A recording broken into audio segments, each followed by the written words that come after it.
μου του 38-43 με το πρόστιμο του 40-14. Εδώ βλέπω, έχω ξεχάσει, βιάστηκα και δεν έβαλα τις σχετικές απαντήσεις, υπάρχουν όμως μέσα στις Β και Γ. Λοιπόν, η απόσταση, όταν μας λέει το συντελεστή της απόστασης που είναι στο τετραγωνίδι 8, για αυθαίρετο τμήμα που εμπίπτει μέσα στις υποχρεωτικές αποστάσεις από τα όρια, εάν υπάρχει υπόλοιπο κάλυψης, λαμβάνεται μόνο ο συντελεστής παραβίασης της απόστασης.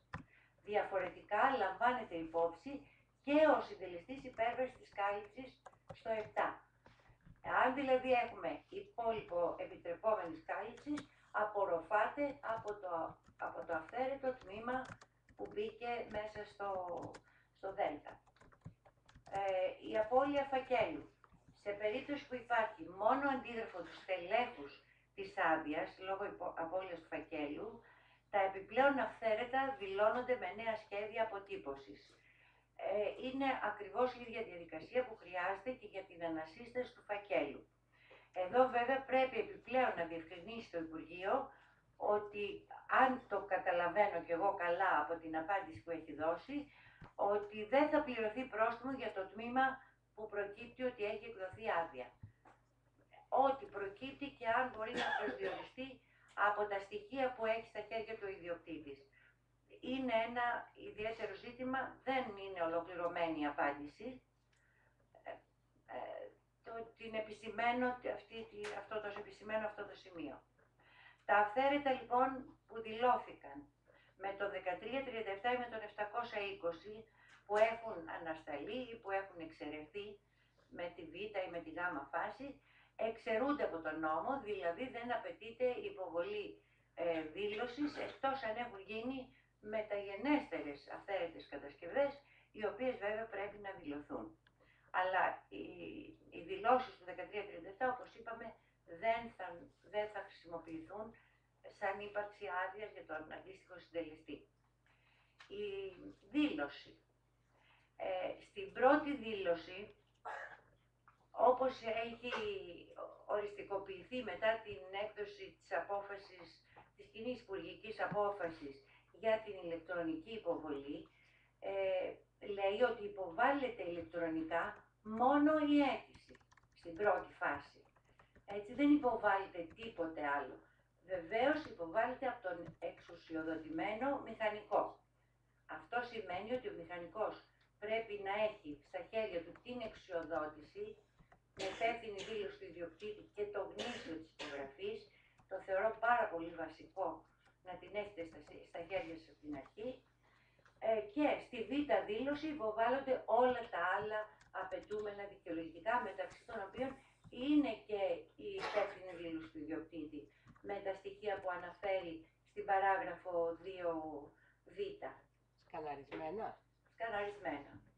Τώρα, για κάποια άλλα τεχνικά στοιχεία που με ρώτησαν, που διατυπώθηκαν ερωτήματα ως προς τη μορφή του αρχείου κλπ, δεν τα μου υπόψη μου, ίσως θα μπορέσει να τα καλύψει αυτά.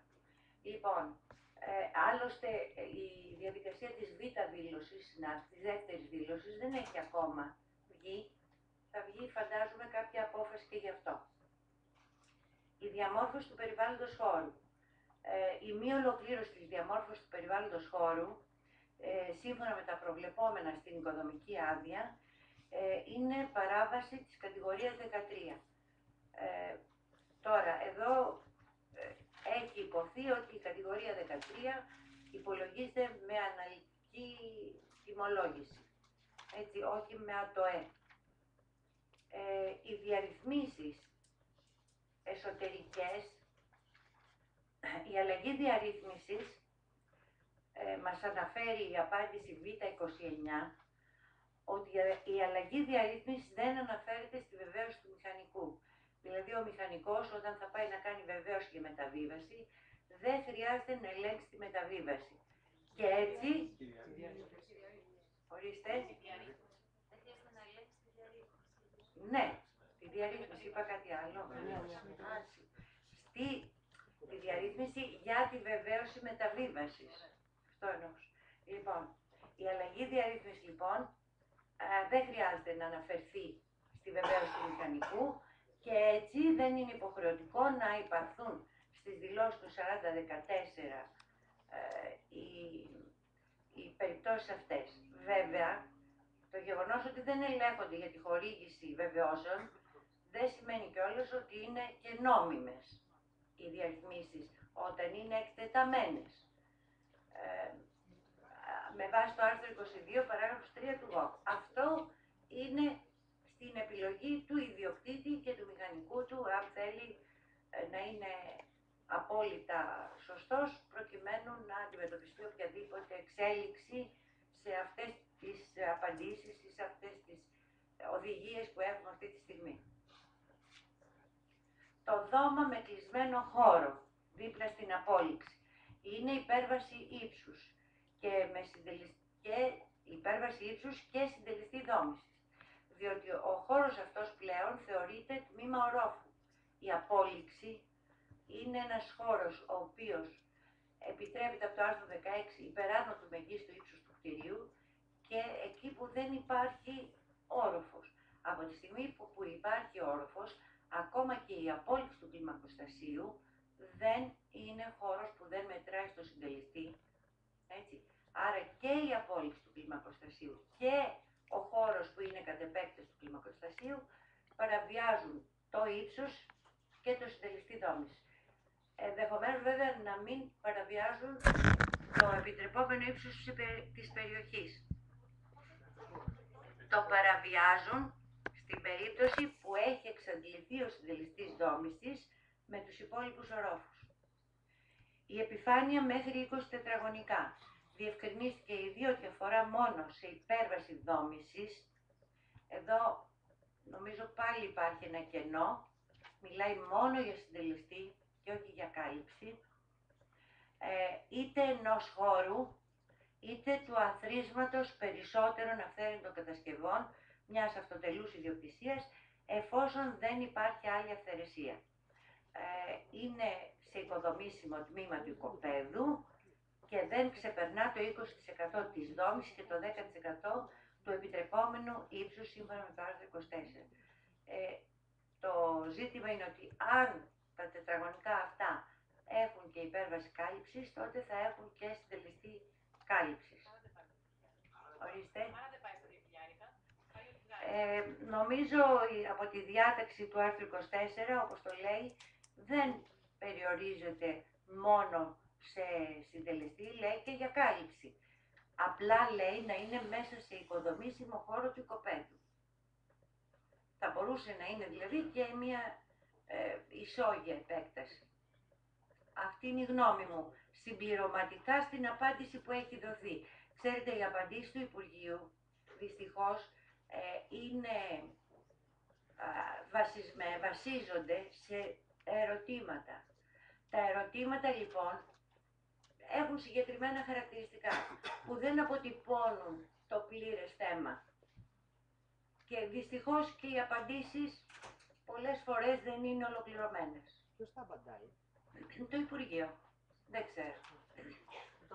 Όταν μιλάει για κάποιες υπερβάσεις και λέει αν είναι 10% 20% από την κάλυψη, παραδείγματος χάρη, από τη δόμηση, αυτό που έχουμε δηλώσει με το 3843, πού το βάζουμε? Δηλαδή έχει δηλωθεί ένα κομμάτι με το 3843. Θα τα πούμε, συνάδελφοι, θα τα πούμε γιατί... Εντάξει, αν το πείτε παρακάτω. Αυτά τα κομμάτια που δηλώθηκαν με το 3843, κατά βάση δηλώθηκαν σαν αλλαγές χρήσης με την προϋπόθεση ότι ο όγκος του κτηρίου ήταν ο νόμιμος. Αν σήμερα λοιπόν... Έχουμε υπέρβαση δόμησης όμως. Βεβαίως έχει υπέρβαση δόμησης. Έχει κάποια διαφορετικά χαρακτηριστικά ο 3843. Νομίζω ίσως παρακάτω να βρούμε και άλλα ζητήματα και αν δεν λυθεί το θέμα που ρωτάτε θα επανέλθουμε. Λοιπόν, οι εξώστες τώρα. Είναι το άθροισμα των αθαίρετων εξωστών, το οποίο υπάγεται στην κατηγορία 13, υπολογίζεται το ειδικό πρόστιμο και εφαρμόζονται οι αυξητικοί συντελεστές των κατηγοριών 5, υπέρβαση δόμησης, 8, που είναι υπέρβαση ύψου, όχι όχι, το 8 είναι υπέρβαση. Όχι. Το 8 ναι, μπορεί να είναι πλάγιων αποστάσεων, παραβίαση πλάγιων αποστάσεων και το 9 παραβίαση οικοδομικής γραμμής. Πώς θα γίνει αυτό? Αυτό είναι διακριτική. Αυτό να λέτε, αυτό. Λοιπόν, αυτό είναι ακριβώς η απάντηση. Το έχει και σε σχέδιο ο κύριος Κάκος και θα σας το αναλύσει καλύτερα. Εδώ λέει ότι το άθροισμα των αυθαίρετων εξωστών, πάλι εδώ βλέπω, δεν ξέρω γιατί δεν έχω γράψει την απάντηση, το λέει όμως σε απάντηση, νομίζω στο γάμα. Αν δεν συμπληρώσουμε κάποιο άλλο τετραγωνάκι για τους βαρυτικούς τελεστές του 5, του 8 και του 9 δεν μπορούν να πούνε, γιατί το 13 έχει μόνο ένα ακέραιο αριθμό επί 500. Κοιτάξτε, από τη στιγμή που σας βάζει το 5, υπέρβαση δόμησης, κατά τη γνώμη μου δεν θα μπει αναλυτικός προϋπολογισμός. Θα μπουν μόνο τετραγωνικά μέτρα. Εξωστών, των επιπλέον εξωστών. Μας λέει ότι πάει στην κατηγορία 13, το είπε κάτω λέει. Ναι, το λέει, αλλά Συνάδελφοι, συγγνώμη για διαδικασία. Όχι, μισό λεπτό. Στην δικιά μου εισήγηση έχω 2 σχέδια και έχω βάλει πολλές παραβάσεις επάνω και υπολογίζω όλες τις περιπτώσεις για τους εξώστες. Οπότε θα απαντηθεί νομίζω το ερώτημα το δικό σας μετά. Λέμε τώρα να έχουμε μόνο εξώστα. Ναι. ναι. Εντάξει, έχω εξώσεις και στο προκύπιο και περνάει και το Είναι δοκί. άδεια εκτός σχεδίου.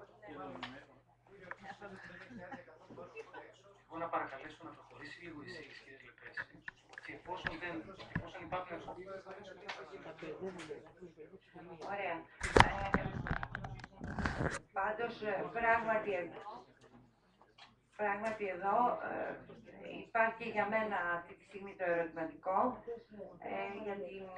γιατί αναφέρει την κατηγορία 13, που είναι αναλυτικός προϋπολογισμός. Αυτό θα το σημειώσω, να το ελέγξω και να το απαντήσω μάλλον γραπτά. Λοιπόν, διότι όταν μας λέει υπέρβαση δόμησης δεν μπορεί να μπει και αναλυτικός και υπέρβαση δόμησης. Και εγώ πραγματικά την υπέρβαση δόμησης τη θεώρησα πάρα πολύ σωστή, διότι όπως ξέρετε και οι εξώστες και οι υπαίθριοι χώροι μετρούν στο συντελεστή δόμησης. Θα το αναπτύξω περισσότερο με τους υπαίθριους. Μήπως εννοεί το 5, 8 και 9 να επαναληφθούν αν έχει πιστεί όλες οι εξώσεις του παραπάνω. Πιθανόν, αλλά πάντως και σαν επιφάνεια οι εξώστες, αν υπερβαίνουν τα επιτρεπόμενα μεγέθη, είναι συντελεστής. Είναι συντελεστής δόμησης. Μπορείς δηλαδή, στην πραγματικότητα, μπορείς να κάνεις όσους ημιπέθριους θέλεις και όσους εξώστες θέλεις. Αλλά θα τους μετρήσεις στο συντελεστή δόμησης αυτούς που είναι πάνω από το 35% ή το 15% και το 20%. Άμα κλειστεί η εξώστης, όχι, είναι κύριος χώρος το κλείσιμο, συντελεστής. Δεν νομίζω ότι πάει με 0,5.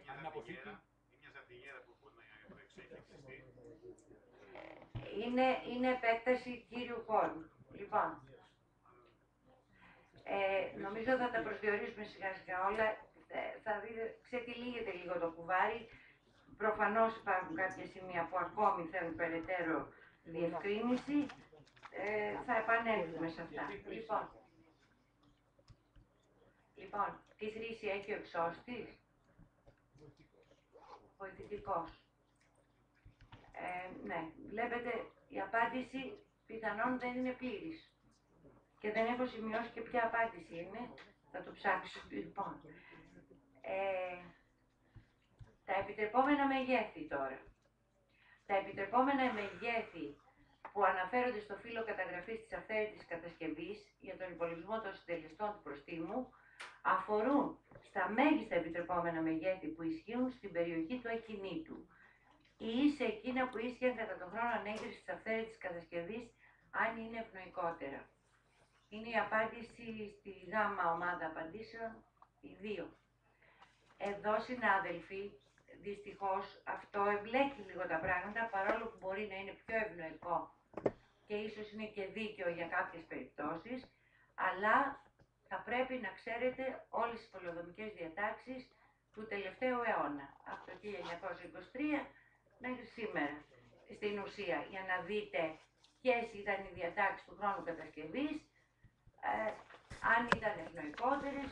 Υπήρξαν περίοδοι που ο συντελεστής έβγαινε έμεσα, ανάλογα με το σύστημα, με τη ζώνη, με την περιοχή, με τον τομέα, με τον αριθμό ορόφων, με προσαυξήσεις διαφόρων ειδών.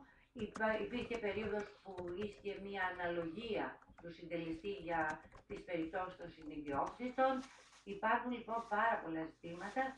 Εν πάση περιπτώσει, δεν χρειάζεται να βρείτε οπωσδήποτε το μεγαλύτερο, γιατί θα ταλαιπωρηθείτε πάρα πολύ και ίσως να μην έχετε και αποτέλεσμα, διότι ας πούμε στο συντελεστή το μέγεθος που συγκρίνει για να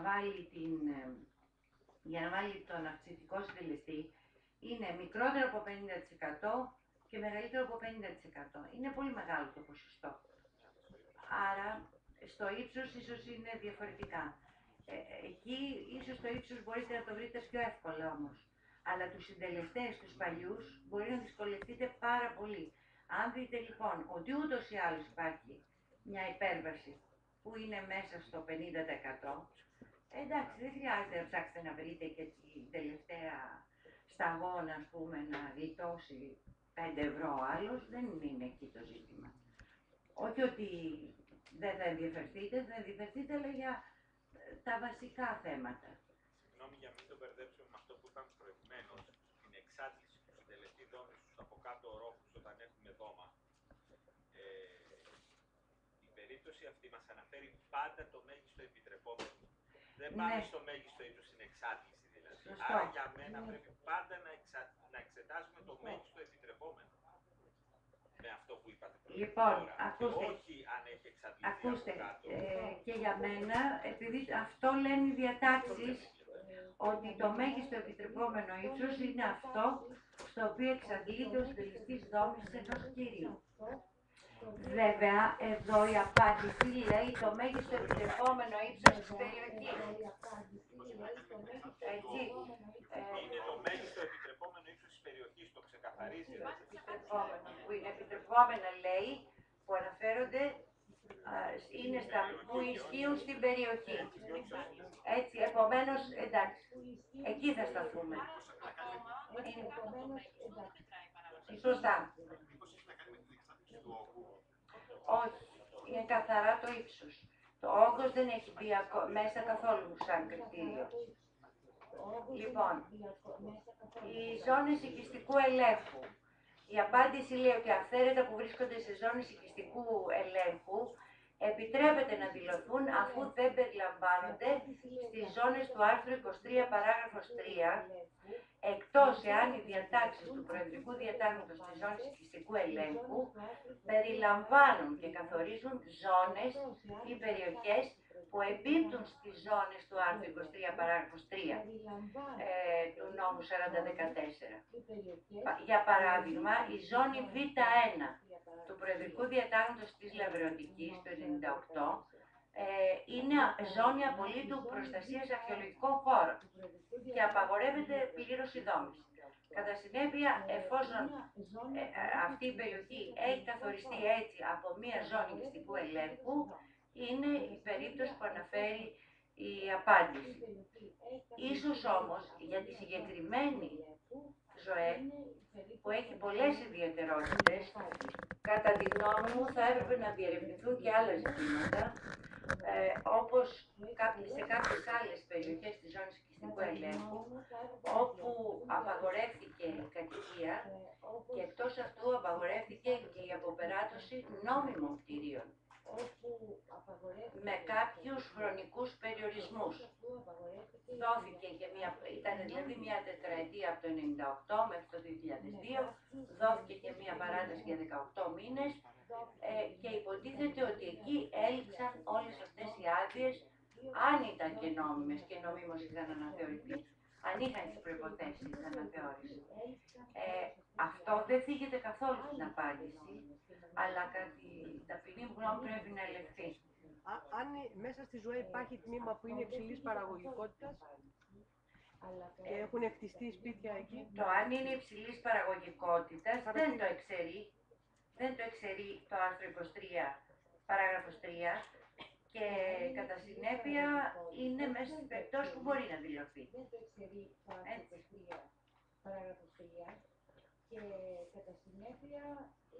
Οι ημιπέθροι αυθαίρετοι χώροι. Εδώ οι απαντήσεις είναι 3. Και προκύπτει ότι οι ημιπέθροι που κατασκευάζονται αυθαίρετα σε νόμιμο κτίριο, που υπερβαίνουν το επιτρεπόμενο ποσοστό τους, υπολογίζονται ως υπέρβαση δόμησης. Και βέβαια είχα μια ερώτηση συναδέλφου, ωραία, άρα αν δεν υπερβαίνω το επιτρεπόμενο ποσοστό, δεν είμαι αυθαίρετος. Λοιπόν, δεν είναι έτσι, ίσως δεν είναι καλή διατύπωση, αλλά το βέβαιο είναι ότι αν σε μία νόμιμη οικοδομή έχει προσθεθεί ένας ημιυπαίθριος χώρος, είτε είναι μία κατασκευή κεραμοσκεπής που σκεπάζει μια βεράντα, είτε σε μία κλιμάκωση του κτηρίου, είτε στο έδαφος, όλοι οι χώροι που έχουν τη μορφή ημιυπαίθριου χώρου, ανοιχτού ημιυπαίθριου χώρου, μετράνε στο συντελεστή δόμησης. Επομένως, σωστά λέει εδώ ότι υπολογίζονται ως υπέρβαση δόμησης. Το βέβαιο είναι ότι με όλους τους ΓΟΚ, συνάδελφοι, και με το ΓΟΚ 55 και με το ΓΟΚ του 73 και με το ΓΟΚ του 85, η βασική διατύπωση είναι ότι οι ημιπέθριοι χώροι υπολογίζονται στο συντελεστή δόμησης. Έτσι. Λοιπόν, η μόνη εξαίρεση είναι αυτή που έχει βάλει ο ΓΟΚ 85, που λέει μέχρι 15% σήμερα του συντελεστή δόμησης δεν θα μετράνε στο συντελεστή. Είναι δηλαδή στην ουσία μια αύξηση του συντελεστή αυτό το μέγεθος. Πέραν αυτού, οτιδήποτε άλλο μετράει στο συντελεστή. 15% είναι σήμερα.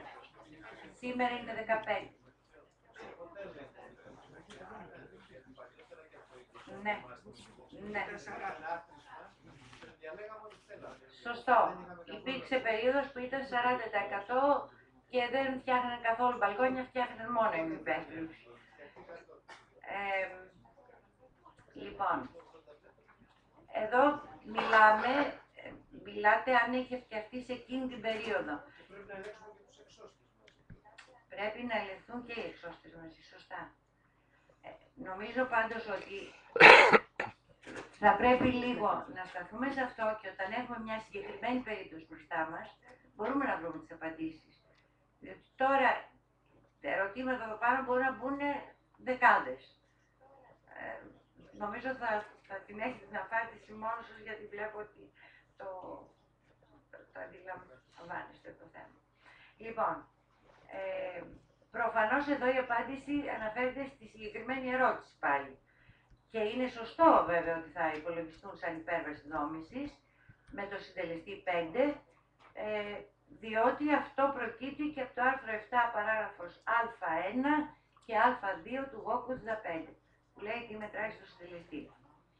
Αν δεν έχει εξαντληθεί ο επιτρεπόμενος συντελεστής δόμησης, δεν θα μπαίνει ο αυξητικός συντελεστής 5, δηλαδή η υπέρβαση του επιτρεπόμενου συντελεστή, αλλά θα δηλώνονται σαν κύριοι χώροι, οι οποίοι μάλιστα μπορούν να νομοποιηθούν, συνάδελφοι, διότι υπάρχει ο συντελεστής που μπορεί να τους καλύψει.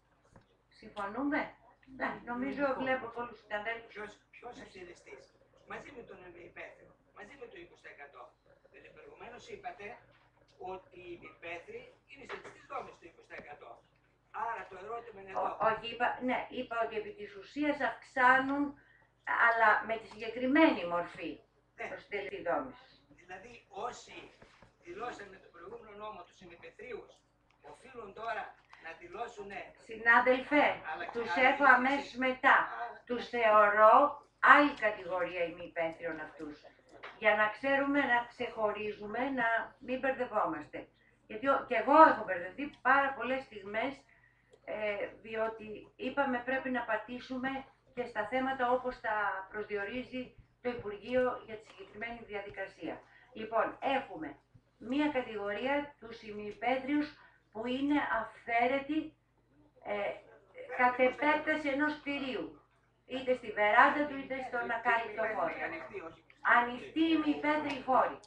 Η άλλη κατηγορία λοιπόν, από οποιοδήποτε υλικό. Εάν είναι τώρα, από οποιοδήποτε υλικό. Εάν είναι όμως οι ημιυπαίθριοι που έχουν πολύ πρόχειρη κατασκευή, αυτό είναι κάτι το οποίο εσείς θα το κρίνετε εάν πρέπει να δηλωθεί σαν πρόχειρη κατασκευή. Ο προσδιορισμός της πρόχειρης κατασκευής γίνεται από το μηχανικό. Εσείς θα κάνετε αυτή την εκτίμηση. Και αν πάει σαν πρόχειρη κατασκευή, θα πρέπει να πάει με αναλυτικό ή πάλι σαν υπέρβαση? Σαν πρόχειρη κατασκευή πάει με αναλυτικό, αλλά δεν είναι σίγουρο ότι θα μπορεί να υπαχθεί στη διαδικασία. Θα προηγηθεί η κρίση, θα κριθεί αν θα μπει στη διαδικασία. Λοιπόν, ημιυπαίθριος τώρα που ήταν νόμιμος με την άδειά του, είχε κατασκευαστεί βάση αδείας, που έχει κλειστεί. Εδώ, αυτή η περίπτωση με το 3843 αντιμετωπίστηκε ως αλλαγή χρήσης. Σήμερα υπολογίζεται μόνο ως υπέρβαση συντελεστή δόμησης. Άρα οι 580.000 συμπολίτες μας που τακτοποίησαν τους ημιυπαίθριους με αυτό επανέρχονται. Συνάδελφε, ακούστε με. Εντάξει, η πρώτη σκέψη σωστή είναι, αλλά εδώ φαίνεται ότι δεν αμφισβητείται καθόλου η διαδικασία του 3843 αυτή τη στιγμή. Μιλάμε για αυτούς που δεν δηλώθηκαν με το 3843, που θα ακολουθήσουν τη σημερινή διαδικασία. Όσοι λοιπόν δηλώσουν κλειστούς ημιυπαίθριους με τη σημερινή διαδικασία, θα το υπολογίσουν ως υπέρβαση συντελεστή δόμηση. Και ως υπέρβαση συντελεστή. Έτσι, συμφωνούμε. Αυτό. Μάλιστα, θεωρώ ότι με την απάντηση αυτή διορθώνεται και η απάντηση Β2, στην οποία έλεγε ότι ο ημιυπαίθριος θα είναι σαν κύριος χώρος με αλλαγή χρήση. Εδώ προφανώς και το Υπουργείο είχε μπερδευτεί, επηρεασμένο από την προηγούμενη διαδικασία του 3843. Έτσι. Κυρία Λεπέση, συγχωρείτε το επιμέσου. Όχι για μας. Ο συμβολιογράφος που θα πάμε για να πουλήσει ένα διαμέρισμα. Και έχει έναν μέτρο χώρο νόμιμο, στο 20% που έχει γίνει με άλλο τον ίσο. Και πάει τα χαρτιά του ότι εγώ να πλήρωσα και τον νομοποίησα. Θα το απαιτήσει και αλλαγή χρήσης? Όχι. Μα αυτό πρέπει να το διαφορήσουμε σαφώς, γιατί έχουν δημιουργηθεί θέματα στην αγορά. Τι να σου πω, εγώ θεωρώ ότι ο νόμος, ο 3843, καλύπτει απολύτως τις περιπτώσεις που δηλώθηκαν με τη συγκεκριμένη διαδικασία και τις συγκεκριμένες προδιαγραφές που έβαζε. Έτσι. Τα είχε προσδιορίσει με αλφα τρόπο. Σήμερα ο 4014 από εδώ και πέρα στην τρέχουσα διαδικασία το προσδιορίζει διαφορετικά.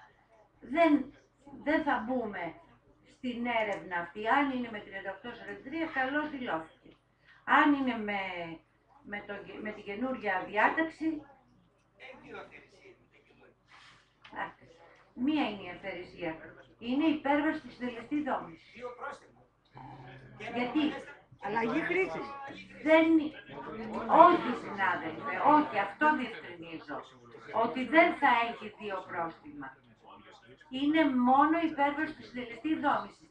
Διότι ένας νόμιμος ημιυπαίθριος χώρος που έκλεισε αφαίρετα, με το αφαίρετο κλείσιμο αυξάνει το συντελεστή δόμηση του κτηρίου. Φυσικά, για κάθε περίπτωση, αλλά μιλάμε για αυτούς που θα δηλωθούν με την τωρινή διαδικασία του 4014. Με το 3843, ό,τι δηλώθηκε, όπως δηλώθηκε, καλώς δηλώθηκε, γιατί αυτό έλεγε τότε ο νόμος. Σήμερα το προσδιορίζει λίγο διαφορετικά. Αυτό δεν σημαίνει ότι δεν τακτοποιείται, δεν αναστέλλεται η κατεδάφιση. Τα θέματα είναι πολλά και προφανώς θα υπάρχουν. Και θα υπάρξουν διάφορες ερωτήσεις. Αν θέλετε, μαζέψτε το στο τέλος, ώστε να μπορέσουμε να τις... Είναι θέματα διαλογικής. Δηλαδή, ξέρετε, η αλλαγή χρήσης ενός υπόλοιποι υπουργείου εισηγητές. πάει 1,4 και τώρα πάει 1,2. Αυτό για την αγορά είναι υπέρ και των πολιτών και των μηχανικών. Διότι αν εγώ ένα υπόγειο το έκανα playroom, θα πάω με το 1,2 πλέον. Με τον καινούριο νόμο. Ναι. Και όχι 1,2 και 1,4. Όχι δύο παραβάσεις. Αυτό σας έλεγα και προηγούμενα. Ναι. Αυτό προσπαθώ και εγώ να αποσαφηνίσω με βάση όμως τις απαντήσεις του Υπουργείου. Καλό είναι Έτσι. να ζητήσουμε Λοιπόν, ευθεία πάλι στο Υπουργείο σε αυτό. εγώ σας λέω ότι με την απάντηση Γ 25 λέει ως υπέρβαση συντελεστή δόμησης. Και θεωρώ κατόπιν αυτού ότι η απάντηση Β2 είναι ακυρώνεται, διορθώνεται. Δεν ισχύει. Οι απαντήσεις αυτές έχουν μορφή εγκυκλίου. Όχι, όχι, δεν έχουν μορφή εγκυκλίου. Άρα δεν ισχύουν.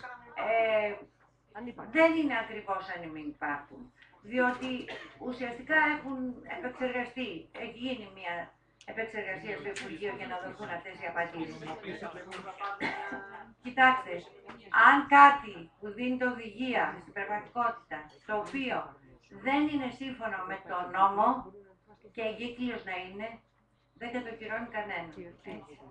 Λοιπόν, αυτή τη στιγμή είναι μια προσπάθεια και του Υπουργείου, που και αυτό έχει πνιγεί στα ερωτήματα, να καλύψει όσο γίνεται πιο γρήγορα κάποια ερωτήματα που έχουν διατυπωθεί. Για μένα το λάθος, αν θέλετε, είναι ότι οι απαντήσεις δίδονται ακριβώς επί τη βάση του διατυπωμένου ερωτήματος, του ερωτήματος όπως έχει διατυπωθεί. Θεωρώ ότι θα έπρεπε να έχουν αυτά κωδικοποιηθεί σε διάφορα θέματα, όπως προσπαθώ να κάνω σήμερα με αυτή την εισήγηση, και να δοθούν οδηγίες, τότε θα ήταν και εύκολο να βγει και εγκύκλειος ακόμα. Τώρα, έτσι όπως είναι διατυπωμένα τα ερωτήματα, βέβαια, ίσως δεν θα μπορούσε να γίνει τόσο γρήγορα να δοθούν αυτές οι απαντήσεις. Πιθανότατα, στη συνέχεια να ακολουθήσουν και κάποιες εγκύκλοι πιο επεξεργασμένες. Λοιπόν, είπαμε για τις δύο διαφορετικές περιπτώσεις ημιυπαίθριων. Πάμε στα κοινόχρηστα μέρη του κτηρίου. Εδώ πάλι, επειδή για τη χορήγηση της βεβαίωσης του μηχανικού στις μεταβιβάσεις ελέγχονται μόνο τα βασικά πολεοδομικά μεγέθη, δηλαδή κάλυψη, δόμηση και ύψος της αυτοτελούς ιδιοκτησίας που μεταβιβάζεται, θεωρεί το Υπουργείο, και αυτή είναι η απάντηση, ότι τα κοινόχρηστα ή κοινόκτητα μέρη του κτηρίου ή του ακινήτου δεν θα ελέγχονται. Ακόμα και αν δεν υπάρχει σύσταση. Δηλαδή, αν δεν υπάρχει σύσταση είναι διαφορετικό. Όχι. Όταν δεν υπάρχει σύσταση δεν υπάρχουν κοινότητα και κοινόχρηστα μέρη του κτηρίου. Είναι όλο μια ιδιοκτησία.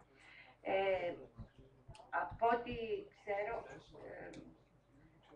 ο κύριος Καρατσόλης θα έρθει. Ναι, ναι.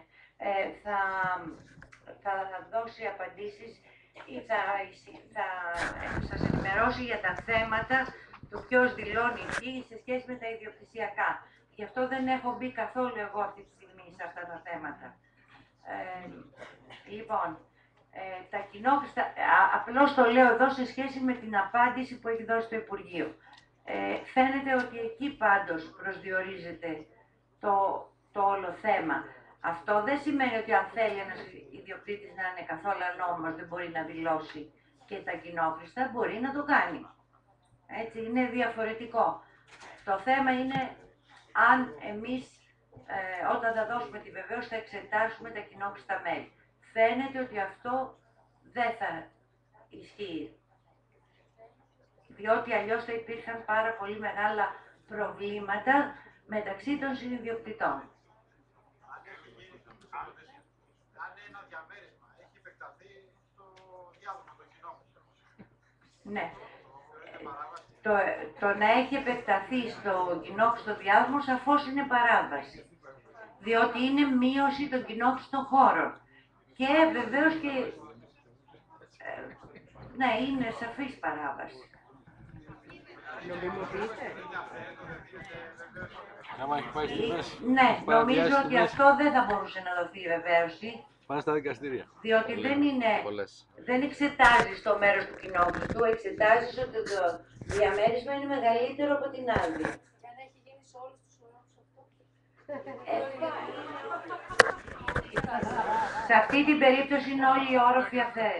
Λοιπόν, Συνάδελφοι, να σας παρακαλέσω όσο μπορείτε κρατήσετε τις ερωτήσεις. Καταλαβαίνω ότι είναι πολλά τα θέματα σε εκκρεμότητα και πολλές οι ανάγκες για διευκρίνηση. Επειδή και οι υπόλοιπες παρουσιάσεις καλύπτουν τα ίδια πράγματα με διαφορετικό τρόπο, καλύτερο θα ήταν κρατήσετε τις ερωτήσεις σας, ώστε να γίνουν στο τέλος, ώστε και οι εισηγήσεις να πάνε πιο γρήγορα και να υπάρξει χρόνος πιο μεγάλο για συζήτηση και ερωτήσεις. Νομίζω θα είναι πιο αποτελεσματικό και πιο εύκολο έτσι. Καταλαβαίνω ότι υπάρχουν θέματα επίγοντα, αλλά όσο μπορείτε κρατηθείτε για λίγο, για να υπάρξουν μετά χρόνος για ερωτήσεις και πιο άνετη τη συζήτηση. Ευχαριστώ. Λοιπόν, να δούμε τις μικροπαραβάσεις. Εξακολουθούν να ισχύουν οι διατάξεις του άρθρου 9 παράγραφος 8 του 15-12, οι οποίες προβλέπουν οριστική εξαίρεση από κατεδάφιση αυθαίρετων κατασκευών. Αλλά μόνο στην περίπτωση που πρόκειται για μικρές παραβάσεις. Επίσης, εξακολουθεί να ισχύει, κατά τη γνώμη μου, και η απόφαση 75-87 του 2004, που καθορίζει συγκεκριμένα μεγέθη μικρών παραβάσεων, τα οποία μπορούν να εξαιρεθούν με απλούστερη διαδικασία. Δεν είναι η ίδια διάταξη, απλώς κάποιες συγκεκριμένες παραβάσεις τις εξαιρούμε με απλούστερη διαδικασία, δηλαδή με απόφαση προϊσταμένου της πολεοδομίας. Και αυτό το λέω γιατί προς στιγμήν πήρα μια προφορική απάντηση ότι η 75-87 έχει καταργηθεί, αλλά αναζήτησα ένα αρχείο που συνόδευε την εισηγητική έκθεση του νόμου στη Βουλή, το οποίο λέει ποιες διατάξεις καταργούνται και δεν αναφέρεται η απόφαση 75-87, άλλωστε και γιατί να καταργηθεί αφού είναι μέρος της διαδικασίας του άρθρου 9 παράγραφος 8. Εν πάση περιπτώσει, κρατώ μια μικρή επιφύλαξη για την 75-87, αλλά θεωρώ ότι δεν υπάρχει θέμα, ισχύει. Αυτό είναι χρήσιμο και το 9-8 και η 75-87, γιατί μπορεί να αντιμετωπιστούν μικροπαραβάσεις σε ένα κτίριο που μπορούν να δημιουργηθούν και στο μέλλον. Έτσι, και όταν είναι μέσα σε αυτά τα μικρά μεγέθη, σαφώς θα πρέπει να υπάρχει μια διαδικασία που να τα αντιμετωπίζει. Γενικά, λοιπόν, με το άρθρο 9.8, μικρές πολεοδομικές, δομικές ή κτηριολογικές παραβάσεις κτηρίου, κατασκευής ή εγκατάστασης θεωρούνται οι παραβάσεις που παραβιάζουν σε μικρή κλίμακα τις διαστάσεις της οικοδομικής άδειας ή τα μεγέθη που επιτρέπονται από τις ισχύουσες πολεοδομικές διατάξεις, καθ' υπέρβαση ή παράβαση των όσων ορίζονται στις παραγράφους 1, 3 και 4 του άρθρου 22 του ΓΟΚ και οι οποίες λόγω του μικρού μεγέθους τους, έτσι, πρώτον δεν αλλοιώνουν ούτε υποβαθμίζουν την όψη του κτηρίου, στο οποίο έχουν κατασκευαστεί και το πέριξ αυτού φυσικό ή δομημένο περιβάλλον, ούτε αποβαίνουν σε βάρος της πόλεως. Δεύτερον, δεν δημιουργούν αυτοτελή χώρο. Και τρίτον, δεν είναι επικίνδυνα και δεν επιφέρουν επικινδυνότητα του νομίμου ή δυνάμενου να νομοποιηθεί κτηρίου. Εδώ βλέπετε ότι μπαίνει και το θέμα της επικινδυνότητας. Ο αυτοτελής χώρος επίσης είναι πολύ σημαντικός, δηλαδή αν μετατρέψω έναν υπαίθριο χώρο σε δωμάτιο, αυτό ένα δωμάτιο είναι ένας αυτοτελής χώρος. Εάν όμως έχω μία λωρίδα ημιυπαίθρου, η οποία επεκτάθηκε και προσθέθηκε σε ένα δωμάτιο 1 μέτρο επιπλέον, αλλά το δωμάτιο υπήρχε, αυτό μπορεί και να κριθεί ως μικροπαράβαση. Έχει πολύ μεγάλη σημασία αυτό, γιατί ας πούμε έρχεται κάποιος και σου λέει έχω ένα αυθαίρετο εστιατόριο στην Ταράτσα και θέλω να το κρίνω σαν μικροπαράβαση γιατί το κτίριο είναι μεγάλο. Μπορεί να είναι ένα ξενοδοχείο μεγάλο κτίριο και το μέγεθος αυτό ενός εστιατορίου, ενός κλειστού χώρου στο δώμα να μην είναι συγκριτικά με το συντελεστή του ξενοδοχείου μεγάλο, αλλά είναι αυτοτελής χώρος και δεν μπαίνει στις μικροπαραβάσεις. Επίσης, δεν μπορούν να εξαιρεθούν τις κατεδάφισεις με τις διατάξεις του άρθρου 9 παράγραφος 8 η μη τήρηση του αντισυσμικού αρμού, διότι βλέπετε ότι παραπάνω λέει ότι δεν είναι επικίνδυνα και δεν επιφέρουν επικινδυνότητα. Το κλείσιμο των ημιυπαίθριων χώρων το είπαμε, η αυθαίρετη αλλαγή χρήσης γκαράζ ή άλλου βοηθητικού χώρου σε χώρο κύριας χρήσης. Ή η αύξηση πλάτους εξώστη πάνω από την οδό. Έτσι, σας το έχω αναλύσει περισσότερο αυτό το θέμα και για τη συγκεκριμένη διαδικασία σαν βοήθεια να το έχετε, αλλά και σαν γενικότερη έτσι, ενημέρωση. Προσοχή επίσης, η εξαίρεση δεν μπορεί να χορηγείται με προϋποθέσεις. Δηλαδή να βάλεις κάποια προϋπόθεση. Το εξαιρώ με την προϋπόθεση ότι ξέρω εγώ θα μικρύνει λίγο ή θα βαφτεί, καμία προϋπόθεση. Η κρίση της Επιτροπής πρέπει να είναι ότι εξαιρείται ως έχει. Αλλιώς δεν μπορεί να το εξαιρέσει. Για την εξαίρεση, εάν το κτίσμα βρίσκεται εκτός σχεδίου, απαιτείται και έγκριση του αρχείου.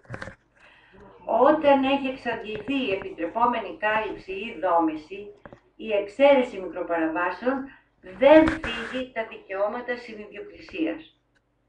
Βλέπετε, μόνο σε αυτή την περίπτωση δεν τα θίγει. Και γι' αυτό έχουμε διάφορες αποφάσεις και μάλιστα είχε βγει και μια γνωμοδότηση το 1996 η οποία δεν έγινε αποδεκτή, που έλεγε το αντίθετο. Αυτοτελεί τώρα, δεν θεωρούνται τα τμήματα που εντάσσονται σε μία ενιαία εγκατάσταση. Παραδείγματος χάρη, τα μπαγκαλόους ενός ξενοδοχείου δεν είναι αυτοτελή τμήματα της εγκατάστασης. Μπορεί να είναι αυτοτελείς χώροι, αλλά αποτελούν τμήμα της συνολικής εγκατάστασης. Και αυτό εδώ το λέω βέβαια για άλλο λόγο, το έχω βάλει και κακώς το έφερα σήμερα εδώ. Αυτό αφορά την περίπτωση ηλεκτροδότησης. Αν δηλαδή μας ζητηθεί ηλεκτροδότηση ενός ξενοδοχείου, του οποίου 3 μπαγκαλόζοι έχουν υπέρβαση ενός ορόφου, αλλά όλο το άλλο ξενοδοχείο είναι νόμιμο. Θεωρείτε ότι μπορούμε να δώσουμε την ηλεκτροδότηση, ότι μπορεί να δοθεί η ηλεκτροδότηση? Είναι λάθος, διότι όλη η εγκατάσταση είναι μία. Και το κυρίως ξενοδοχείο και οι χώροι, η βοηθητική του και τα μπαγκαλόους. Λοιπόν, είναι για άλλη περίπτωση, δυστυχώς το έβαλα, ο χρόνος μου ήταν πάρα πολύ λίγος και προσπάθησα να κάνω και καλύτερο. Λοιπόν, αυτοτελεί επίσης τα υπόγεια βοηθητικής χρήσης δεν πρέπει να έχουν αυτοτελή λειτουργία. Αυτοτελής χώρος ενός κτηρίου που δεν μπορεί να υπαχθεί στη διαδικασία εξαίρεσης των μικρών παραβάσεων, νοείται ο χώρος που είναι δομικά αυτοτελής, κλειστός. Το γεγονός ότι ένας τέτοιος χώρος λειτουργεί στα πλαίσια της κύριας χρήσης ενός κτηρίου δεν έρει την αυτοτέλειά του ως προς τη δομή και τη χρήση του. Οι αποφάσεις εξαίρεσης εκδίδονται μετά από αίτηση του ενδιαφερόμενου που συνοδεύεται από τοπογραφικό διάγραμμα κάλυψης, το οποίο σημειώνεται με κόκκινο η προσεξαίρεση μικρές παραβάσεις, τεχνική και αιτιολογική έκθεση, που αιτιολογεί δηλαδή τις προϋποθέσεις που θέτει ο νόμος, ότι δεν έχει αυτές τις προϋποθέσεις που δεν του επιτρέπουν να εξαιρεθεί, και στοιχεία νομιμότητας ή νομιμοποίησης του κυρίου κτηρίου ή της κατασκευής και φωτογραφίες. Νομιμοποίηση αυθαιρέτου. Όταν η αυθαίρετη κατασκευή μπορεί να νομιμοποιηθεί είτε με τις ισχύουσες διατάξεις είτε με εκείνες που ίσχυαν όταν κατασκευάστηκε, καταβάλλεται μόνο το παράβολο και εκδίδεται άδεια νομιμοποίηση εντός 3 ετών, σύμφωνα με το άρθρο 26 παράγραφος 2 του νόμου, και δεν οφείλεται άλλο πρόστιμο ούτε ασφαλιστικές εισφορές αναδρομικά. Έτσι λέει η απάντηση Γ8 και το άρθρο 24 παράγραφος 22. Επίσης μπορεί να υπαχθεί μια αυθαίρετη κατασκευή καταβάλλοντας συνολικά το παράβολο που της αντιστοιχεί και κάθε τμήμα της μπορεί να υπαχθεί στην αντίστοιχη διάταξη που το καλύπτει. Δηλαδή, αν ένα τμήμα είναι σύμφωνο με τις διατάξεις και μπορεί να νομοποιηθεί και ένα τμήμα υπερβαίνει τις διατάξεις. Για το ένα τμήμα θα εκδοθεί η άδεια νομοποίησης, καλύπτονται δηλαδή από ένα συνολικό παράβολο και προχωρούν στην νομοποίηση κατά το ένα μέρος, δείχνοντας και αυτά που δηλώθηκαν με τη διαδικασία. Φυσικά εδώ η διαδικασία, δεν το έχω γράψει αλλά το σκέφτηκα τώρα, η διαδικασία της εξαίρεσης ολοκληρώνεται μετά την εξόφληση του προστίμου. Η διαδικασία υπαγωγής στο νόμο, στο 4014. Άρα, για να βγει η άδεια για το νόμιμο τμήμα, θα πρέπει να έχει εξοφληθεί και το πρόστιμο που αντιστοιχεί στο παράνομο τμήμα. Έτσι. Να διευκρινίσουμε εδώ ότι δεν μπαίνουν τα πρόστιμα του άρθρου 22. Έτσι. Όχι, σαφέστατα. Δεν μπαίνουν. Πώς το αιτιολογείται αυτό? Αυτό το λέει μέσα ο νόμος. Πώς το αιτιολογούμε? Τι, να εξπραχθεί ένα παράβολο δηλαδή? Μόνο με το παράβολο, εφόσον είναι σύμφωνο με τις διατάξεις. Θα πληρώσει όλα τα φορολογικά της άδειας. Βέβαια, εκεί που εδώ το γράφω κιόλα, στην περίπτωση που δεν επιβάλλεται πρόστιμο για αυτό που είναι σύμφωνα με τις διατάξεις, εγώ διατηρώ μια επιφύλαξη ως προς το ΙΚΑ. Θεωρώ δηλαδή ότι το ΙΚΑ θα πληρωθεί στην έκδοση της άδειας. Δεν το λέει ακριβώς. Δεν το λέει ακριβώς και επειδή έτσι όπως είναι διατυπωμένο μπερδεύει, το διευκρινίζω, κατά τη γνώμη μου το πιθανότερο είναι ότι θα πληρωθεί το ΙΚΑ στην έκδοση της άδειας, της συγκεκριμένης, διότι στις άλλες περιπτώσεις των αυθαιρέτων που πληρώνουν το πρόστιμο, το ΙΚΑ ή κάποιο ποσοστό στο ΙΚΑ θα πάει απευθείας από το Υπουργείο. Δεν αφορά τον ιδιοκτήτη, θα γίνει εσωτερικά αυτή η διαδικασία. Αλλά στην περίπτωση που έχει πληρώσει μόνο το παράβολο και δεν έχει πληρώσει πρόστιμο, σαφώς στην έκδοση της άδειας θα πληρωθεί το ΙΚΑ.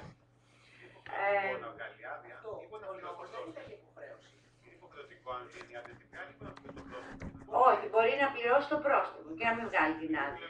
Αλλά υπάρχει διαφορά. Είναι επιλογή, σαφώς είναι επιλογή, αλλά υπάρχει η εξής διαφορά.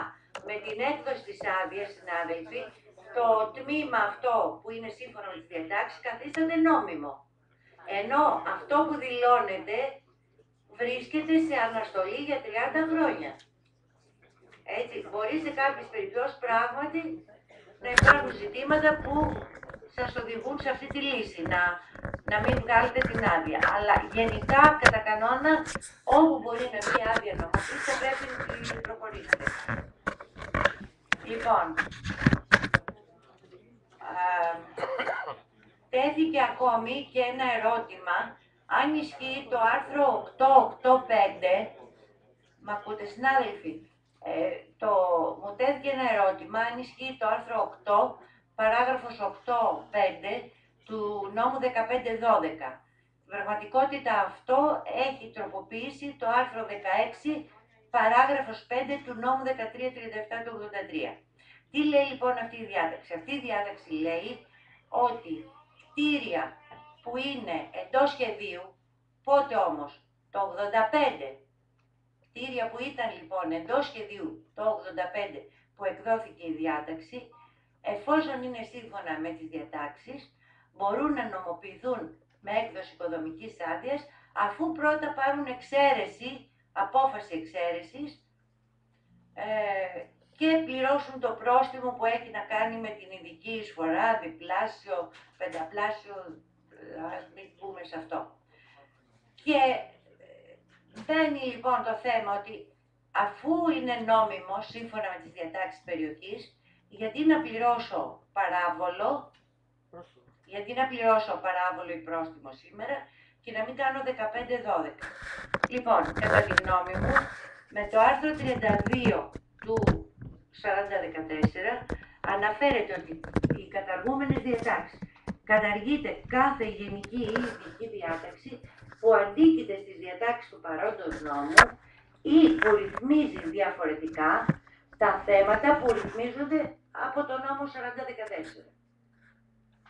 Λοιπόν, το 885 ρυθμίζει διαφορετικά την περίπτωση που ρυθμίζεται με το 4014 με το 26.2, δηλαδή με την περίπτωση που πληρώνεις μόνο το παράβολο, το οποίο μπορεί να είναι 500, 1000 ή όσα ανάλογα με το μέγεθος του κτηρίου. Πληρώνεις λοιπόν το παράβολο και κάνεις την άδεια νομοποίησης. Θεωρώ ότι σε καμία περίπτωση δεν εξακολουθεί να ισχύει αυτή η διάταξη και όλο το παζάρι είναι για να πληρώσει ο άνθρωπος αυτός που τυχόν είχε τις προϋποθέσεις το 85, γιατί ίσως παρακάμπτουν οι συνάδελφοι και αυτή την προϋπόθεση. Λοιπόν, προκειμένου να πληρώσει 112 ευρώ, το διπλάσιο της ειδικής εισφοράς που αντιστοιχεί με αυτό που θα πλήρωνε το 85, ύστερα από 26 χρόνια δηλαδή, το πρόβλημά μας είναι εάν το 112 θα είναι 500 ή 1000 ευρώ. Θεωρώ ότι δεν μπαίνει με τίποτα αυτή η διαδικασία. Βεβαίως πρέπει να το απαντήσει και το Υπουργείο. Έτσι, για να το ξέρουν και οι πολεοδομίες, οι οποίες ενδεχομένως θέλουν να εξακολουθήσουν να εφαρμόζουν τις παλιές διαδικασίες.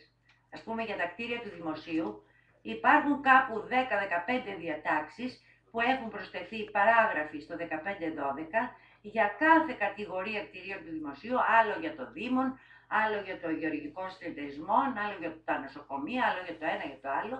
Λοιπόν, όλο αυτό το συνοφίλευμα των διατάξεων, εξαιρέσεων παλαιών κτηρίων του δημοσίου, έχει τώρα προσδιοριστεί με τον 4014 με μία διαδικασία. Τι λέει, τα πρώτα 83 κτίρια του δημοσίου θα δηλωθούν χωρίς πρόστιμο, ενώ τα μετά το 83 θα πάνε με πρόστιμο 10%. Είναι δηλαδή και αυτό μία απλούστευση, γιατί θέλουμε κωδικοποίηση της νομοθεσίας, αλλά χωρίς να γίνουν και απλουστεύσεις ή να βάζουμε κάποια πράγματα στη θέση τους, δεν πρόκειται να φτάσουμε ποτέ στην κωδικοποίηση, εάν θεωρούμε ότι όλα εξακολουθούν να ισχύουν, παλιά και καινούργια. Παλαιότητα τώρα. Ο συντελεστής παλαιότητας προσδιορίζεται από το χρόνο ολοκλήρωσης του φέροντα οργανισμού. Έτσι λέει το Υπουργείο. Τώρα, αυτό εντάξει, δεν με βρίσκει απόλυτα σύμφωνη, αλλά εφόσον το δέχεται και δίνει αυτή την απάντηση, αυτό θα δεχτούμε για τον συντελεστή παλαιότητας. Αν έχουμε στοιχεία για το πότε τελείωσε ο φέρον οργανισμός. Και υπολογίζεται μόνο, βέβαια συντελεστής παλαιότητας δεν μπαίνει για τα κτίρια που είναι μετά την 1η Πρώτου του 2004, μπαίνει μόνο για αυτά που είναι πριν το 83 και τα μεταξύ 83 και 2003. Βεβαίως η παλαιότητα αποδεικνύεται με δημόσια έγγραφα, τα έχετε ακούσει, αυτά είναι από τα πρώτα που έχετε επισημάνει, και επικουρικά λέει με οποιοδήποτε έγκυρο στοιχείο, συμβόλαια, οίκα, τιμολόγια αγοράς υλικών κλπ. Πλην της βεβαίως δημάρχου, η οποία το έχουμε πει δεν είναι αποδεκτή. Υπολογίζεται και για κατασκευές που εμπίπτουν στην κατηγορία 13 ως συντελεστής παλαιότητας, εφόσον τεκμηριώνεται η παλαιότητα. Από το νόμο 4014 δεν προβλέπονται συνέπειες στην περίπτωση που αποδεικνύεται η παλαιότητα της αφαίρετης κατασκευής, η οποία δεν έχει δηλωθεί στο ε9. Έχει απαντηθεί από το Υπουργείο. Περίπτωση 13, πώς επιδέχεται παλαιότητα? Θα πάρει το συντελεστή, θα βάλετε το συντελεστή. Θα βγάλετε τον προϋπολογισμό. Με 5.000 σας βγάζει 2.500. Αυτό είναι πρόστιμο, επί 0,15 ας πούμε, ή επί 0,80, όχι. Έτσι λέει. Όχι, μία παράβαση. Συμφωνώ. Συμφωνώ. Πολλαπλασιάζουμε τη μία παράβαση στην παλαιότητα. Λέει ότι λαμβάνει, τι να σας πω, το λέει μέσα στις απαντήσεις. Συμφωνώ σε αυτό. Λοιπόν, οι παραδοσιακοί οικισμοί. Σε παραδοσιακούς οικισμούς Επιτρεπόταν η ρύθμιση παραβάσεων με τον 3843, δεν επιτρέπεται όμως με το 4014. Όπως ορίζεται στο άρθρο 23 παράγραφος 3, εδάφιο σίγμα τάφ του νόμου. Μάλιστα σήμερα πριν φύγω, είδα και ένα φάξ που μου είχε έρθει από ένα συνάδελφο από την Πάτρα, που με ρωτάει, είπα λέει την προηγούμενη φορά ότι και παραδοσιακό τμήμα πόλης με καθορισμό ειδικών όρων δόμησης. Πιστεύω ότι ναι, δεν είναι μόνο οι παραδοσιακοί οικισμοί, εξάλλου στο διάταγμα του 78 καθορίζονται και η Ναύπακτος, ας πούμε, ως παραδοσιακή πόλη. Καθορίζεται ως παραδοσιακό τμήμα της πόλεως Πρέβεζας. Και όταν υπάρχει για την Πάτρα πράγματι ένα διάταγμα, μου το αναφέρει και το έψαξα, σε αυτό αναφέρεται ότι χειρίζεται με βάση το άρθρο 4 του ΓΟΚ παραδοσιακό τμήμα της πόλεως Πάτρας, έτσι, όχι το σύνολο. Θεωρώ ότι η δική μου απάντηση δηλαδή αυτή τη στιγμή είναι ότι ναι, είναι στο σίγμα τάφ. Τώρα, παραπέρα, σαφώς πρέπει το Υπουργείο να απαντήσει οριστικά. Εγώ το έψαξα και καταλήγω εκεί. Λοιπόν, Ιστορικά και τα ιστορικά κέντρα είναι άλλη περίπτωση.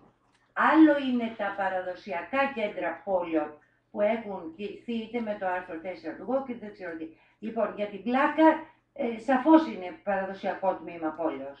Ναι, γιατί η πολυγομία Αθήνα μέχρι χτες δεν ήξερε να απαντήσει επίσημα. Θα δείτε στα διατάγματα κήρυξη, θα σας πω παρακάτω κάποια διεύθυνση που μπορείτε να έχετε πρόσβαση και να βλέπετε όλους τους χαρακτηρισμούς. Και από εκεί και πέρα από το Υπουργείο πια, αλλά όταν στα έχοντας υπόψη αναφέρει το άρθρο 4 του ΓΟΚ ή τον αρχαιολογικό νόμο, είτε τον 3028 που ισχύει τώρα, είτε παλιότερους αρχαιολογικούς νόμους, σαφώς είναι παραδοσιακοί χαρακτηρισμένοι οικισμοί ή παραδοσιακά τμήματα πόλεων. Δεν μπαίνουν εκεί τα ιστορικά κέντρα πόλεων. Έτσι είναι άλλος χαρακτηρισμός αυτός. Τα πατάρια, εφόσον είναι προσβάσιμος χώρος, με οποιαδήποτε χρήση, για τα πατάρια αυτά υπολογίζεται συντελεστής υπέρβασης δόμησης και μειωτικός συντελεστής 0,5. Σε περίπτωση που έχει και πρόβολο, στη συνεχεία του παταριού, βγάλει πρόβολο. Τώρα αυτό θα πρέπει να σας κάνω ερωτήσεις για να καταλάβω τι εννοείται. Αν έχει δηλαδή και μπαλκόνι ή όλη η στέγη έχει βγει σε πρόβολο, τότε θα έχει και άλλες παραβάσεις. Λοιπόν, η πρασιά για αφαίρετο τμήμα εντός προκηπίου, εάν υπάρχει υπόλοιπο κάλυψης, λαμβάνεται μόνο ο συντελεστής παραβίασης προκηπίου, το 8, διαφορετικά ο συντελεστής υπέρβασης κάλυψης, το 7. Προστατευόμενες περιοχές. Εδώ, συνάδελφοι, υπάρχει η διεύθυνση αυτή, ελπίζω να φαίνεται καλά, είναι λίγο μεγάλη, για τους χώρους που εμπίπτουν στις αρμοδιότητες του Υπουργείου Πολιτισμού.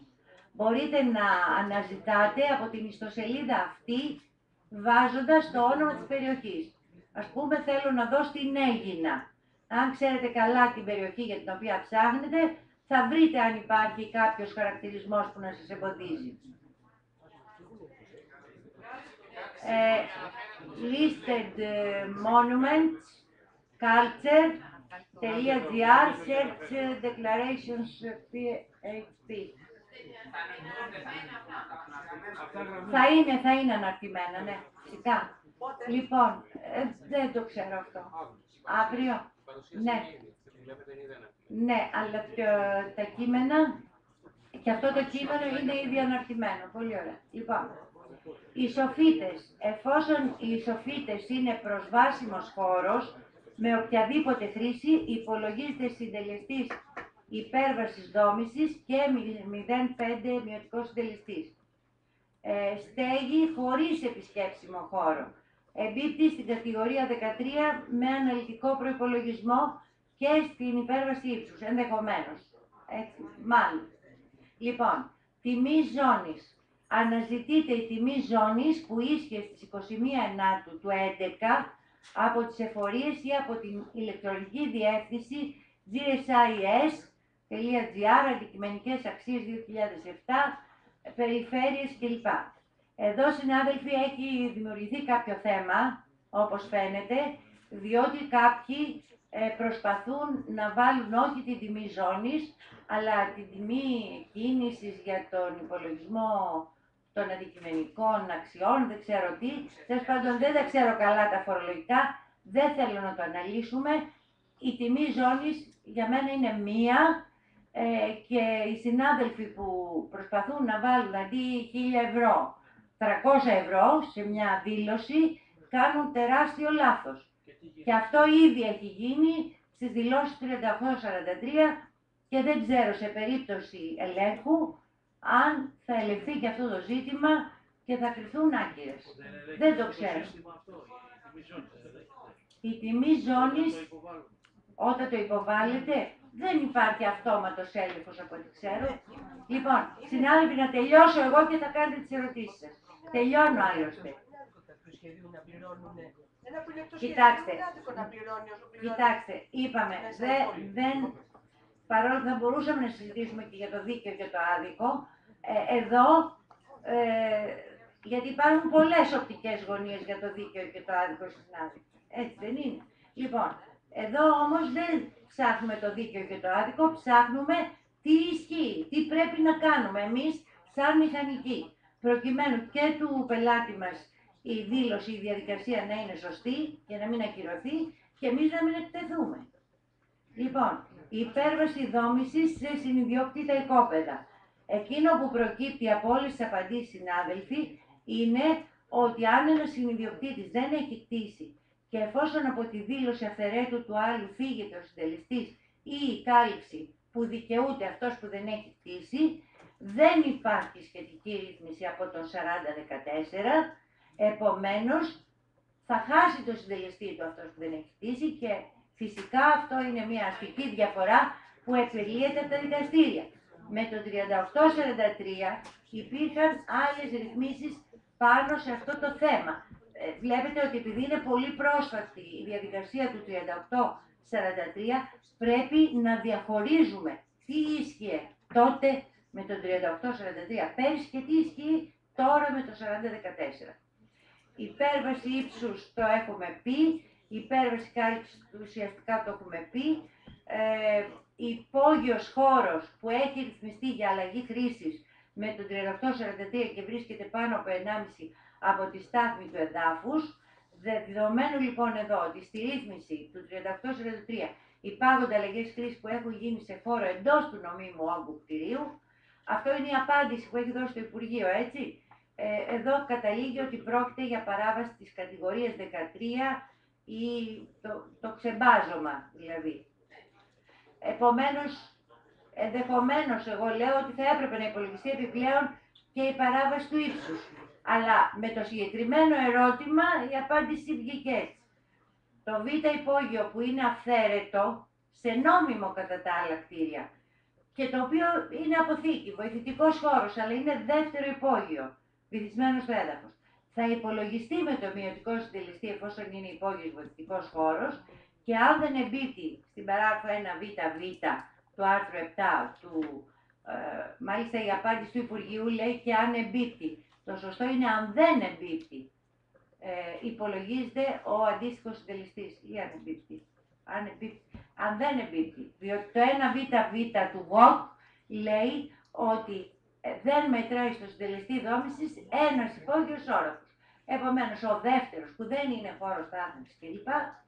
Είναι χώρος που μετράει στο συντελεστή. Έτσι.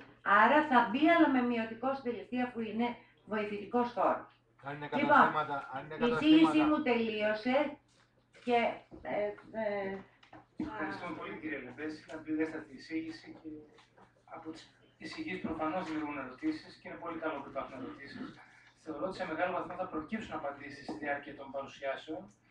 Η επόμενη παρουσίαση είναι από την κυρία Τόνια Βιολάκη, που είναι συνάδελφος μηχανικός, τέλεχος τεχνικού επιμελητηρίου και προείστατη της ομάδας υποστήριξης που έχει φτιαχτεί στο τεχνικό επιμελητήριο για ερωτήσεις και προβλήματα προκύπτουν σε χρήστες, αν θέλετε, των του νόμου των αυθαιρέτων. Καλησπέρα, συνάδελφε. Τώρα με τους περισσότερους από εσάς γνωριζόμαστε, γιατί βλέπω πολλές γνωστές φυσιογνωμίες εδώ. Είναι όλοι όσοι έρχεστε και περιμένετε υπομονετικά εκεί στο διάδρομο, μέχρι το ασανσέρ. Βλέπω και μια σφιχτήτριά μου εδώ πέρα που μου λέει οργανώστε συμβατικό σεμινάριο, εσύ δεν το έγραψε, λένε. Τέλος πάντων, συνάδελφοι, αυτό που ήθελα να ξεκαθαρίσω εξ αρχής είναι ότι το ΤΕ δεν έχει την αρμοδιότητα από τη θέση του να δίνει απαντήσεις και να ερμηνεύει την νομοθεσία. Έτσι. Ανέλαβε αυτό το πολύ δύσκολο έργο, δηλαδή να κάνει ένα τέτοιο σύστημα και να το υποστηρίξει βασικά, μη έχοντας όμως όλη την υποδομή που έχουν οι πολεοδομίες, το Υπουργείο και όλα αυτά τα πράγματα. Εμείς λοιπόν μπορούμε να λειτουργήσουμε μόνο συμβουλευτικά προς εσάς, δεν μπορούμε να ερμηνεύσουμε τον νόμο, ταξινομούμε τα ερωτήματά σας, τα προωθούμε στο Υπουργείο για απάντηση. Και μάλιστα, ειδικά στην αρχή, γιατί σε όλους μας έπεισε πολύ ξαφνικός αυτός ο νόμος, δηλαδή κανείς πιστεύω δεν ήταν επαρκώς προετοιμασμένος, δηλαδή από τη μία μέρα βγήκε και την άλλη μέρα εφαρμόστηκε. Δεν ήμασταν προετοιμασμένοι. Τώρα έχουμε αρχίσει λίγο και όπως έχετε αντιληφθεί, αρχίζουν και απαντώνται κάποια ερωτήματα. Μην νομίζετε ότι δεν διαβάζουμε λοιπόν τα email σας, τα διαβάζουμε και πολύ καλά μάλιστα και πιθανά θα έχετε αναγνωρίσει κάποιες απαντήσεις σε αυτά που έχει βγάλει το Υπουργείο. Υπάρχουν όμως θέματα αδιευκρίνιστα, ασαφή, τα οποία πιστεύω ότι τα έχετε μόνοι σας αντιληφθεί και γι' αυτό το λόγο έχετε και αυτή την αγωνία και λέτε πώς να το κάνω αυτό και πώς να το κάνω εκείνο και πώς να το κάνω το άλλο. Έχει γίνει μια κοινή επιτροπή ΤΕΠΚ που τίθονται όλα αυτά τα ερωτήματα και προσπαθούμε να βρούμε και λύσεις που θα είναι και προς το συμφέρον του κόσμου, έτσι, να είναι δίκαιες και ως προς τα πρόστιμα αλλά και περιβαλλοντικά δίκαιες. Επίσης, ήθελα να σας πω ότι ούτε την εμπειρία σας μπορούμε να υποκαταστήσουμε εμείς, σαν επιμελητήριο. Εσείς είστε ελεύθεροι επαγγελματίες, εσείς δουλεύετε έξω και δεν μπορούμε να σας μάθουμε ούτε εγώ, ούτε έχουμε την εμπειρία που έχετε εσείς στην άσκηση του επαγγέλματός σας. Ούτε βεβαίως μπορούμε να πάρουμε το βάρος της υπογραφής σας. Όταν μας λέτε τι να δηλώσω εδώ και τι να δηλώσω εκεί και θέλετε τα σχέδια και ανοίγετε τα σχέδια και πες μου εδώ τι θα βάλω κτλ. Αυτά δεν μπορούμε να τα κάνουμε εμείς για εσάς. Εντάξει, θα πρέπει να κάνετε τα ερωτήματά σας συντεταγμένα μέσα από το email το οποίο θα βγάλουμε και τώρα το σκέφτηκα αυτό, γιατί δεν ήμουν καθόλου προετοιμασμένη για αυτή τη, δηλαδή τελείως ξαφνικά με καλέσαν να μιλήσω από εδώ. Πιστεύω ότι πρέπει να βγάλουμε μία... Είναι πολύ ωραίος ο τρόπος που τα έχει ταξινομήσει η κυρία Λεμπέση, κατά θέματα. Σας στέλνετε το email σας με όνομα, ειδικότητα και τηλέφωνο. Στέλνετε ανώνυμα email τα οποία λένε μια φράση, καμιά φορά και ευριστική. Εγώ που έχω στείλει με όνομα δεν έχω πάρει απάντηση. 3 μέλη έχω στείλει. Δεν πήρατε απάντηση γιατί τα ερωτήματά σας έχουν ταξινομηθεί. Πρέπει όμως να απαντηθούν πρώτα πολύ βασικά ερωτήματα που αφορούν για παράδειγμα τον υπολογισμό του προστίμου. Συμφωνείτε όλοι ότι πρέπει να είναι κάπως ενιαίος αυτός ο τρόπος που πρέπει να υπολογίζεται αυτό το πρόστιμο? Ναι, δεν κάνω διάλογο. Να μας υπενθυμίσετε το email. Λοιπόν, το email είναι το ni4014@pakite.gr. Νομίζω αυτό είναι, αλλά θα το βρείτε και στην ιστοσελίδα. Λοιπόν, θα βγάλω μια ανακοίνωση ίσως με τα σημεία που έχει η κυρία Λεμπέση. Θα βάζετε πάνω στον τίτλο τι αφορά τιμή ζώνης. Καλά, σταματήστε να στέλνετε email με τη τιμή ζώνης, γιατί αυτό έχει απαντηθεί νομίζω, είναι η τιμή ζώνης. Σε αυτό το σημείο ο νόμος είναι σαφής. Λοιπόν, με τους τίτλους λοιπόν αυτούς θα θέλετε ένα-ένα το ερώτημά σας. Κάποια email τα οποία περιέχουν τουλάχιστον 35-40 ερωτήματα μαζί, είναι αδύνατο να τα διαβάσει και να τα ταξινομήσει κανείς. Είναι αδύνατο. Σας το λέω ότι είναι αδύνατο. Δηλαδή τρώμε πιο πολύ χρόνο για να τα ταξινομήσουμε παρά για να τα απαντήσουμε. Και επίσης οι απαντήσεις δεν θα δοθούν προς το παρόν. Δεν δίνονται τέλος πάντων ηλεκτρονικά γιατί είναι αδύνατον λόγω του όγκου. Έρχονται περίπου 200 email την ημέρα με μέσο όρο 10 ερωτήματα το καθένα. Οπότε δεν είναι δυνατόν να απαντηθούν ένα-ένα. Θα απαντηθούν μέσω των συχνών απαντήσεων. Αλλά αν το κάνουμε έτσι και το στέλνετε ένα-ένα το θεματάκι που να είναι καθορισμένο, πιθανά θα είναι πιο εύκολο να απαντηθεί. Επίσης, θέματα που αφορούν το λογισμικό. Θα γράφετε απάνω θέμα λογισμικού. Έτσι, που αυτά θα σας απαντώνται αμέσως. Να μπορούμε να τα ξεχωρίζουμε από όλα τα υπόλοιπα. Γιατί δεν γίνεται αλλιώς. Λοιπόν, για το λογισμικό θα πω μόνο δύο πράγματα, τα οποία είναι πολύ συχνά ερωτήματα. Εντάξει, για την τιμή ζώνης το είπα, αυτό δεν είναι και το λογισμικό ακριβώς. Ένα θέμα είναι ο γεωγραφικός εντοπισμός, ότι κάποιοι βλέπουν ένα άσπρο πράγμα και δεν βρίσκουν το χάρτη. Αυτό είναι μια ρύθμιση του browser. Τώρα να σας το πω και ακριβώς τι ρύθμιση είναι, πρέπει να επιτρέπετε το μεικτό περιεχόμενο. Display mixed content. Τώρα, άμα το στείλετε σαν ερώτημα, άμα το έχετε δηλαδή το πρόβλημα, είτε έχετε αγγλικά είτε ελληνικά, θα πάτε στις ρυθμίσεις στην ασφάλεια του browser. Λοιπόν, ένα άλλο ερώτημα είναι ότι είναι εταιρεία και δεν μπορώ να βάλω πατρόνιμο. Τώρα αυτά εννοούνται, συνάδελφοι. Την εμπειρία από τις αμοιβές την έχετε με το σύστημα. Δηλαδή είναι μια καρτέλα, δεν είναι και τι. Όταν θέλει κάτι σε εκείνο το πεδίο, θέλει κάτι. Άμα είναι εταιρεία, γράψτε εταιρεία. Εντάξει. Τώρα, ένα σημαντικό το οποίο πιθανόν δεν το έχετε ακόμα αντιμετωπίσει γιατί ίσως δεν έχετε περάσει ακόμα σε κάποιο και καλά κάνετε και δεν περνάτε σε επόμενο στάδιο πριν να είσαστε τελώς σίγουροι. Είναι τα στάδια. Αυτά πρέπει να διαβάσετε πολύ καλά από το εγχειρίδιο. Τα στάδια της δήλωσης, δηλαδή μετά στο στάδιο της επεξεργασίας γίνεται οποιαδήποτε αλλαγή θέλετε. Έτσι. Από το στάδιο της επεξεργασίας κάνετε υποβολή και πάει η δήλωσή σας σε στάδιο αρχικής υποβολής. Εκεί λοιπόν έχει βγει το παράβολο και περιμένει να πληρωθεί το παράβολο. Μέσα σε εκδίδετε εσείς την εντολή αυτή πληρωμής για το παράβολο, πάει ο πελάτης το πληρώνει και ενημερώνεται το σύστημα αυτόματα μέσα σε 24 εργάσιμες ώρες. Σημαίνει 3 εργάσιμες ημέρες. Άμα τύχει αργία στις 24. Λέμε εργάσιμες ώρες. Λοιπόν, οπότε, μόλις φανεί ότι εξοφλήθηκε το πρόστιμο, μερικοί συνάδελφοι περιμένουν να πάει η δήλωσή τους στο επόμενο στάδιο. Δεν πάει μόνη της. Ναι, μεν δείχνει ότι εξοφλήθηκε το παράβολο, αλλά πρέπει να ξαναυποβάλλετε τη δήλωση για να πάει σε στάδιο προσωρινής υπαγωγής. Τότε μόνο θεωρείται δήλωση. Λοιπόν, στο στάδιο αυτό της προσωρινής υπαγωγής και μέχρι την ολοκληρωμένη υπαγωγή μπορείτε να κάνετε ό,τι διορθώσεις θέλετε σε οποιαδήποτε στοιχεία. Ξαναυπολογίζετε το πρόστιμο. Ένα πολύ σημαντικό τώρα το θυμήθηκα, συγγνώμη, πραγματικά δεν είμαι προετοιμασμένη. Εκεί πέρα όταν κάνετε αλλαγές και υπολογίζετε το πρόστιμο, κάνετε μια αλλαγή, κάνετε αποθήκευση. Για να σας ξαναυπολογιστεί το πρόστιμο, θα πρέπει να πατάτε το εικονίδιο το ε. Γιατί ήρθε ένας συνάδελφος, ο οποίος, τέλος πάντων το έχουμε πει αυτό, δεν ξέρω μήπως θα έπρεπε κάπως αλλιώς να γίνεται, αλλά δεν είναι και εύκολο να γίνεται αλλιώς. Ήταν σε επεξεργασία, ετύπωσε το πρόστιμο και το πήγε στον πελάτη του και μετά αυτός είχε διορθώσει κάτι και του βγήκε ένα τελείως άλλο πρόστιμο. Δεν είχε πατήσει τον υπολογισμό του προστίμου. Το ευρώ. Ναι. Για το υπόπεδο. Σε μία οικοδομή 3 ιδιοκτησίες χρειάστηκε να το περάσω 3 φορές.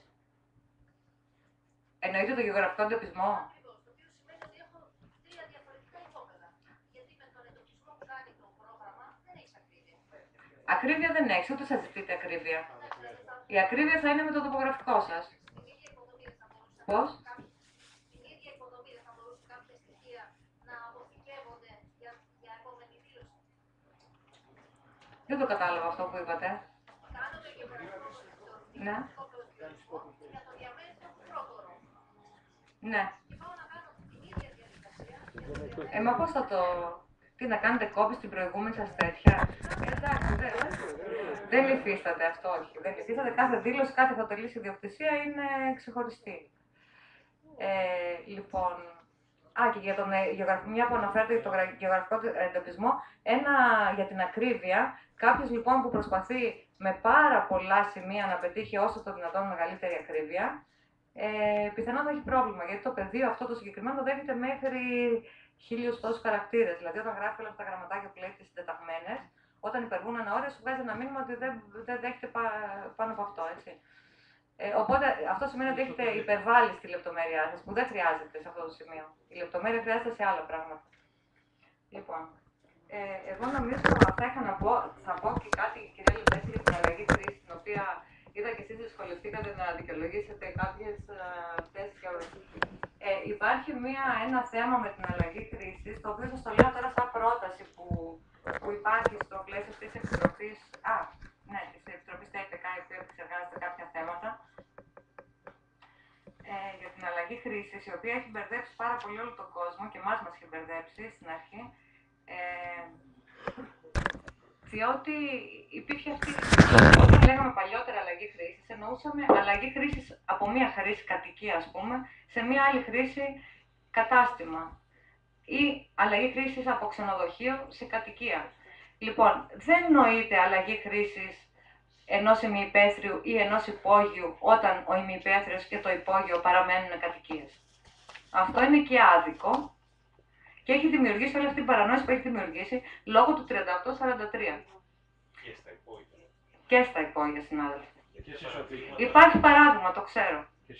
Αλλά όμως δεν δικαιολογείται αλλιώς. Δηλαδή αυτός ο άνθρωπος, ο οποίος έχει το υπόγειό του, που απλά του άλλαξε χρήση, θα πάει στην υπέρβαση δόμηση με το 0,50 και θα του βάλουμε και καπάκι το 1,4, το οποίο δεν θα το πάρει ο άλλος, το οποίο θα το κάνει αυθαίρετος εξ αρχής.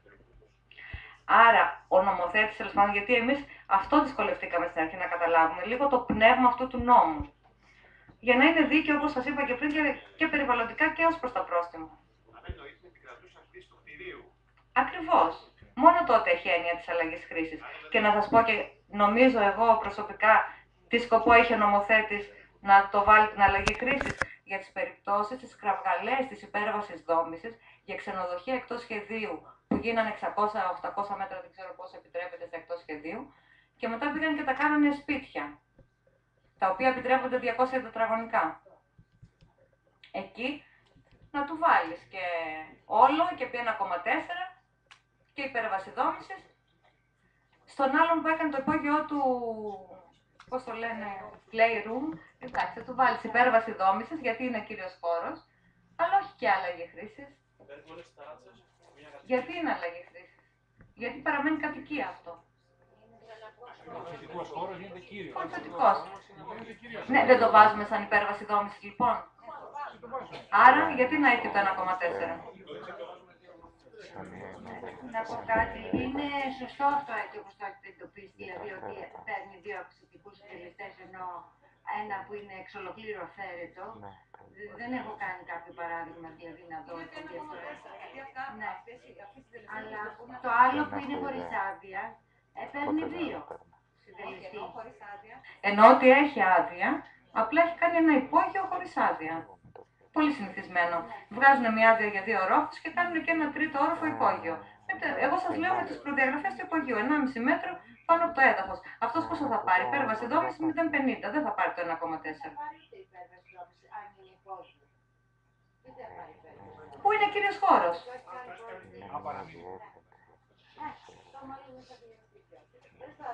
Γιατί δεν θα δηλωθεί όμως? Δεν είναι μόνο σε κατοικίες όμως, γιατί υπάρχουν τέτοιες περιπτώσεις σε κλινικές, σε νοσοκομεία, που έχουν κάνει τα υπόγειά τους εργαστήρια, γραφεία, τα οποία έχουν τις προδιαγραφές αυτών των χώρων και είναι κύριοι χώροι. Αυτοί λοιπόν δεν έχουν αλλαγή χρήσης από τη βασική χρήση του κτηρίου. Έχουν υπέρβαση δόμησης. Μα δεν λέει αυτό το νόμος. Ο νόμος δεν αναφέρει, δεν ορίζει τη βασική χρήση του κτηρίου. Πώς να το λέει αυτό ο νόμος? Στο είδος χρήσης, συνάδελφοι, παραπάνω. Ακούστε, ο νόμος λέει αν η χρήση που έχει αυτός ο χώρος. Σε σχέση με την οικοδομική άδεια. Ωραία. Σε σχέση με την οικοδομική άδεια, ένα υπόγειο που ήταν κατοικίας και παραμένει κατοικία αλλάζει χρήση. Λοιπόν, εγώ σας το έθεσα αυτό για να προβληματιστείτε, όχι για να το πάρετε σαν δεδομένο. Δεν έχει βγει κάτι ακόμα από το Υπουργείο σχετικό, έτσι. Απλώς νομίζω ότι είναι κάτι πιο που μπορεί να αντιμετωπιστεί με κάποιο τρόπο. Με αυτό το σκεπτικό που βάζετε, βέβαια με ξενίζει καταρχήν, αλλά θα το δω. Εντάξει. Ναι. Αλλά βέβαια κυρίως και το Υπουργείο πρέπει να το δει. Ας το συζητήσουμε. Μπορούμε.